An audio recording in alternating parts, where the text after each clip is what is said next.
Hey, it's the Rican, and thank you for joining my channel today. Today's a different. Today's a little different topic.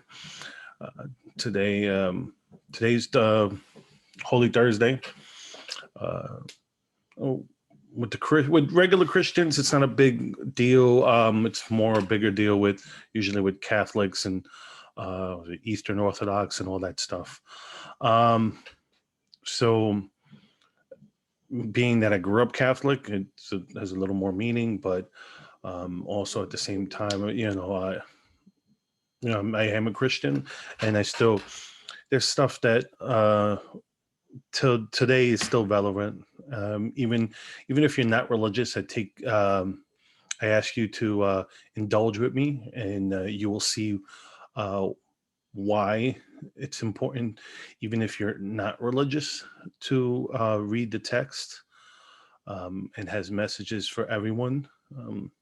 It's like just like other religious texts, where you could take something from it, like you know, uh, whether it's the Quran, whether it's the Bible, whether it's Hindu text or Buddhist text. Um, and there's always some wisdom of truth in them, even if you're not a believer. Um, but, anyways, since I'm Christian, I'm going to share with you my faith, and um, I hope you enjoy. So here we're going to talk about. Here is some of the scriptures you can see here: Matthew, Mark, Luke. All the four beginning books will tell the story of the Last Supper in its own way.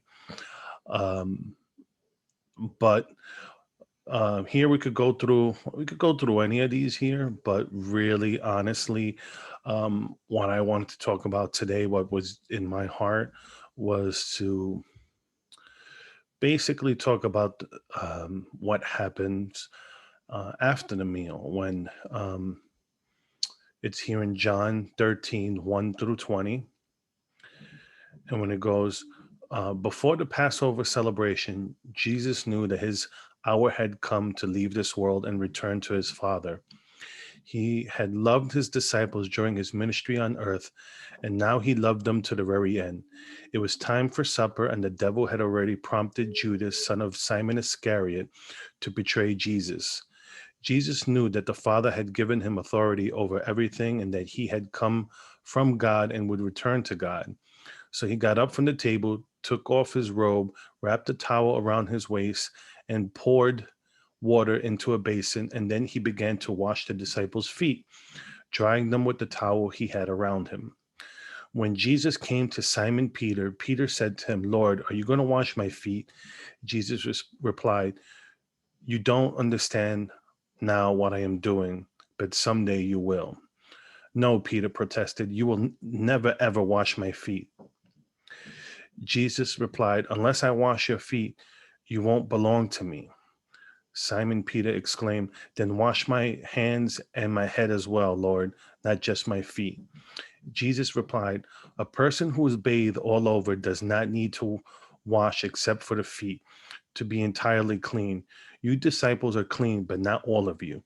For Jesus knew who would betray him. That is what he meant when he said, not all of you are clean. After washing their feet, he put on his robe again and sat down and asked, do you understand what I was doing? You call me teacher and Lord and are all right, because that's what I am. And since I, your Lord and teacher, have washed your feet, you ought to wash each other's feet. I have given you an example to follow. Do as I have done to you. I tell you the truth. Slaves are not greater than their master, nor is the messenger more important than the one who sends the message. Now that you have done these things, God will bless you doing them.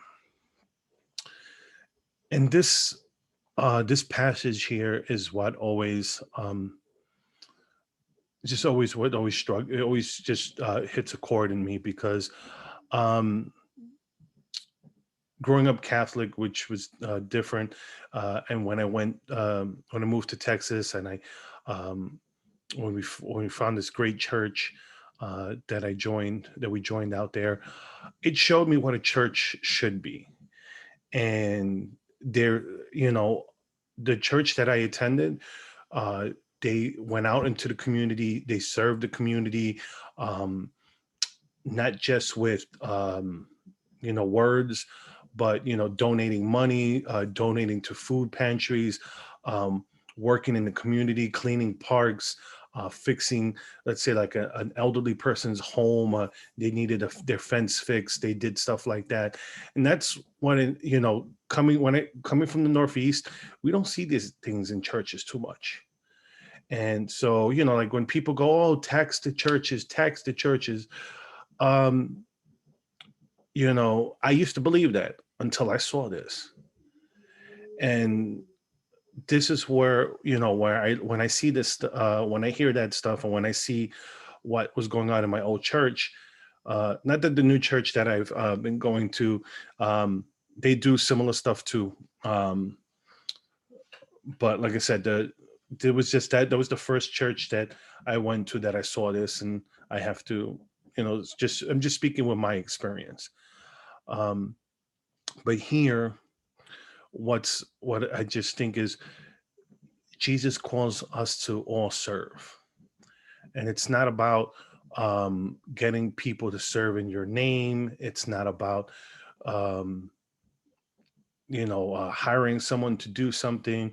It's about you getting your hands dirty like Jesus did to serve everyone. And that's why it gets on my nerves. And here's what we're gonna go with, related to my channel and the whole thing with politics. This is what gets on my nerves, when I see memes and on some of these sites that usually are attacking Christianity, but they'll talk about, then they want to talk about, oh well, Christ was a socialist or whatnot, and it's like, where does it say here in this passage where Jesus says, give money to the government, or take away money from people and give it to the government to do on behalf of um, myself or my mission? No, he clearly says here, you know. Um, I have given you an example to follow. Do as I have done to you. And it's not, the example is, he washed his disciples' feet. This was a big deal. I mean, people read this now and don't understand. Um, you know, People were walking, you're talking about like Middle East there in Israel. You're talking about people walking around with sandals, open toes. So their feet got dirty. And you're not talking about sanitary roads. You're talking about people with animals and livestock walking on these roads. So you have feces all over these roads. So we're not talking about, our feet that are clean nowadays. We're talking about filthy feet. And Jesus went there and washed his disciples' feet to show as an example.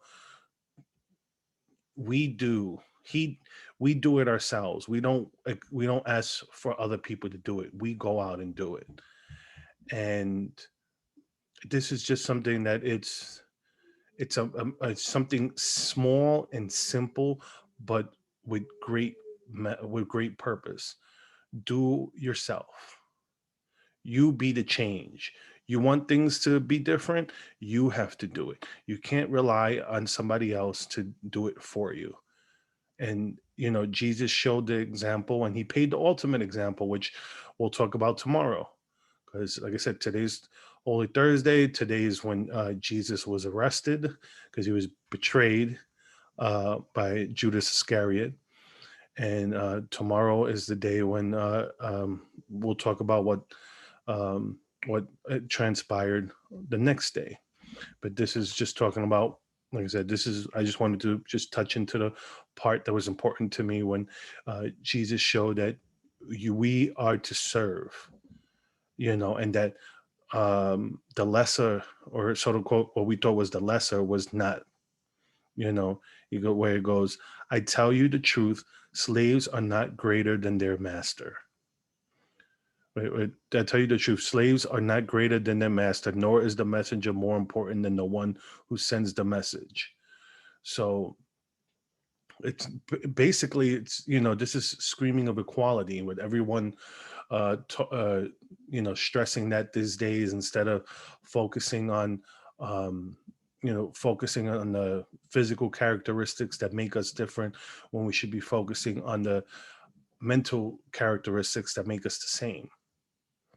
Because we could always find differences in each other, but it's where we find what makes us the same and what makes us alike that will ultimately move us forward, and not focusing on the color of our skin, what language we speak,